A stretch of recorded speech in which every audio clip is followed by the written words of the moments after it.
Hi, we've got a special guest here today. She's here to speak to salon owners of Salon Solutions. So here you go, owners. I just want to introduce you to my very good friend. Her name is Kimberly Mott. Here she is, everyone clap for her. Woo! Hey, how's it going?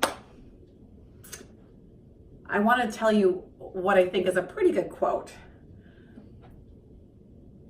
A leader is one that always knows the way, shows the way, and goes the way.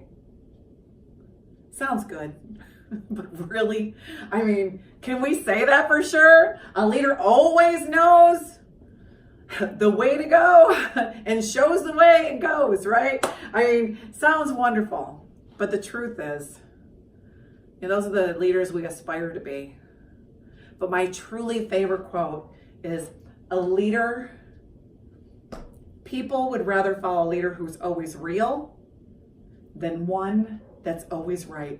I mean, we have to get real in this, right? I mean, we have to say the real thing is we don't always get it right. I wish we did get it right on everything. But man, some of you people are really good at the finances. Some of us are really good on the mentoring. Some of us are really good on the hard issues. But can we have it right all the time? I mean, we want to be, I believe with all our heart, we want to be those leaders that are always right. But the truth is we can't always get it right. But could we get it better? And I think if we just get real about it, that's the type of people that other people want to follow. So I got a couple things for you today. I just want to tell you about the way I started. 14 years ago, I opened up my own salon. But prior to opening up my salon, I worked as a hairdresser, managed some salons, and I felt like it prepared me enough that I knew enough behind the chair and working at different types of salon. I knew enough about the business to start my business. But then I hired people, just like all of you. We hired them, right? We thought we knew enough. But maybe you did. Maybe some of you are great with the people skills.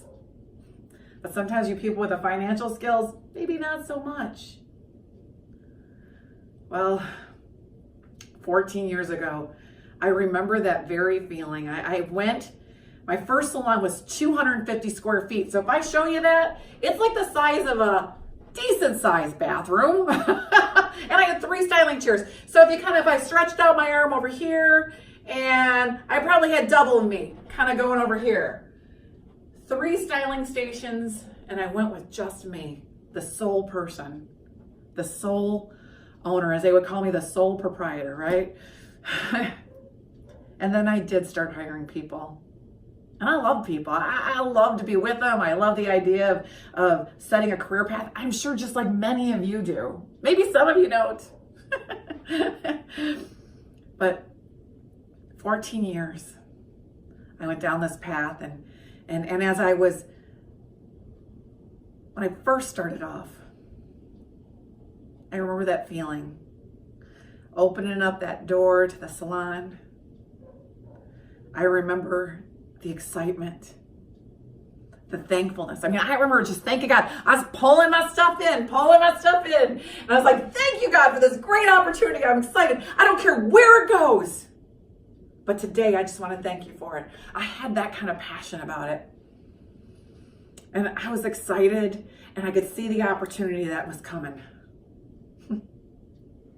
Well, opportunities did come, and they weren't always perfect. All right, again, let's get real about it, right? Because I really didn't know all the right things to do. I really didn't. Just like some of you, I'm not sure how you started your salon and your finances. I'm not sure how you started your salon and the mentoring. How did you start getting new help? I mean, how did that happen? And back in the day, man, I was putting ads in the newspaper, right? People don't do that anymore. But I remember it getting tough. I remember that what I had started, I started hiring people like I myself was a sole proprietor or a 1099. I started hiring individuals as 1099s. And then, so they were on a commission-based hairdressers. And then I started hiring nail techs, which booth renting seemed perfect for them.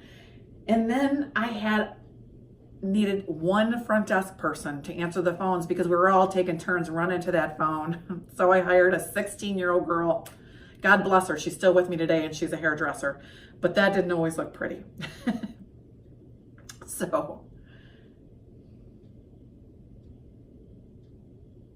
it's not that it was bad. And if you have a blended salon, if you have something that's kind of a mix like that, it's really not so much about that. I mean, what I can tell you is that I created an atmosphere in there where I was trying to get hairdressers that were sole proprietors to work like an employee.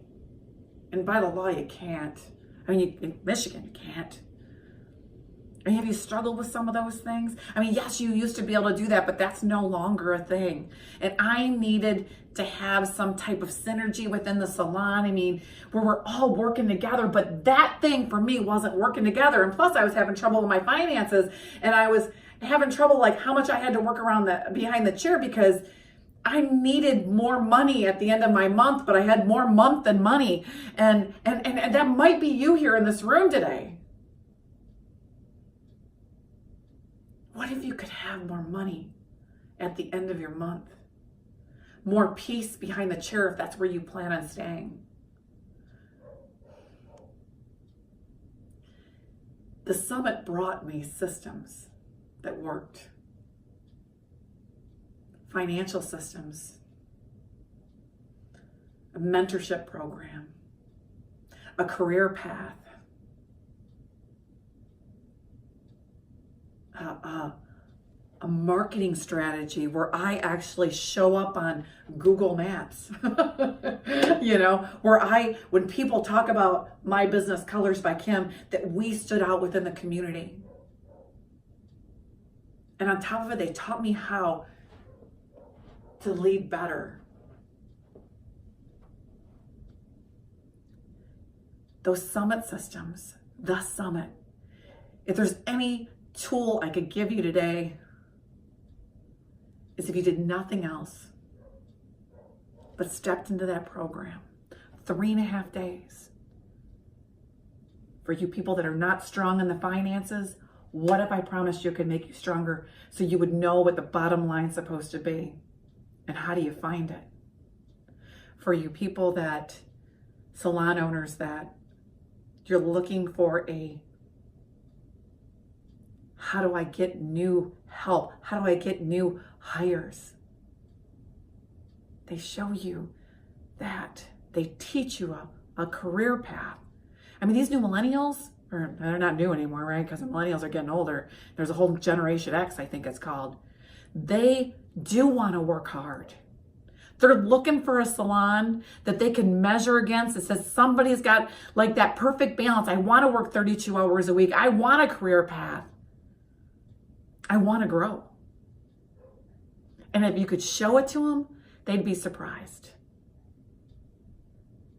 I went and spoke at a Rotary meeting, 80 leaders in a room.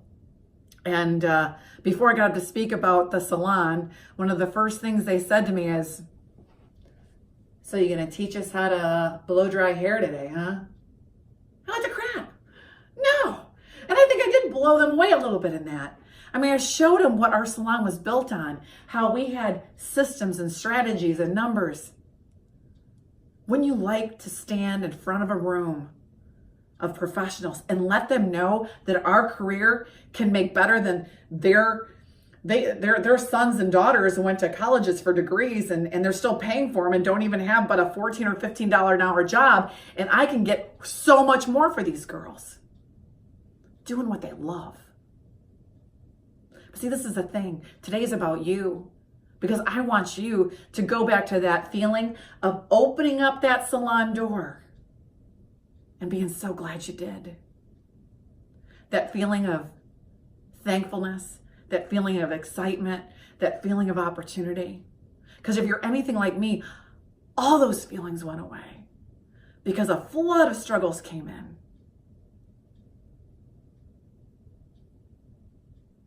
I would rather follow a leader who's always real than one who was always right. The summit, it'll get real. And it'll show you great principles and you'll be better for it. I guarantee you, you're going to find right things within it. So that we could be that leader that always knows the way, that shows the way, and goes the way. Thanks for letting me speak to you today. God bless you.